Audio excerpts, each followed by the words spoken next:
Good evening, everyone. I am Manuel Pando. Today I've chosen to discuss the drug of cocaine for the next 4 to 6 minutes. It can be snorted via powder form, smoked, usually through a crack pipe or injected by a needle. With a topic that has a large scope of problems, I'll only be giving a general highlight of these subtopics and avoid speaking about my past profession as a community correction specialist, where I came across individuals who used cocaine.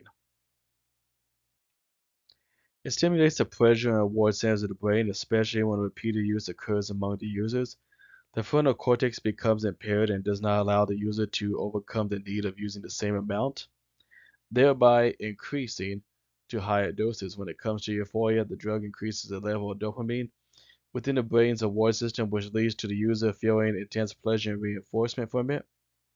In addition, the normal pathway of reward is hijacked as the brain desires higher doses of it. Of course, this over time, this prolonged use allows the user to become oversensitive to the drug, making the brain suffer cravings. The final part of cocaine's neurobiology is that it alters the stress receptors within the person, experiencing negative moods and cravings. Abstinence makes the withdrawal effects worse.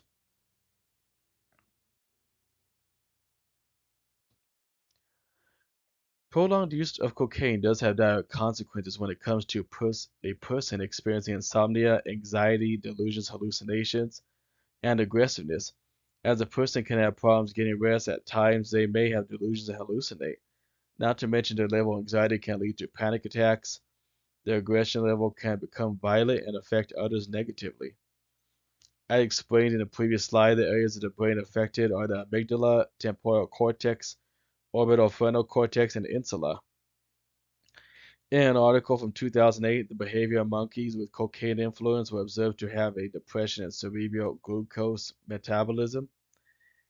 However, the unspoken effect on prenatal exposure is a public health concern I would like to address, as research has shown that the developing child can suffer from growth retardation, cognitive, and behavioral effects. As with any drug of choice, cocaine has the social consequences of losing relationships, the ability to have a job, the possessions of the person. In addition, the individual may lose their freedom and have a lengthy stay in prison and would have to go through a rehabilitation program. Of course, the ability to relapse is prevalent. The good news is that the constant use and abuse of cocaine will not last forever.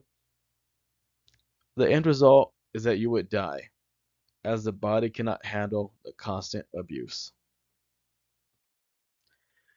We have now come to the end of the presentation. The neurobiology of cocaine changes the neurological pathways of the user as the focus of pleasure and memory is attributed to the drug use. The biological and psychological effects become detrimental as the person starts losing gray matter density, and the visible bioeffects are seen by others. The social consequences become severe when the person does not seek the help of others and continues to engage with the drug. I would like to end with an equation by Kurt Lewin and later addressed by Tony Cassidy when it came to focusing on an environmental psychology perspective. The behavior of the person is attributed to the environment, and the environment is affected by the behavior of the person. Applying this to the drug of cocaine, it can be stated that this drug alters the behavior of the person as they would not normally behave in their environment when they are not under the influence of a drug. This includes withdrawal behavior. I hope you have enjoyed this presentation. Here's a list of my references for it. If you have any comments from the class, go ahead and place them in there and I'll get back to you as soon as I am able to.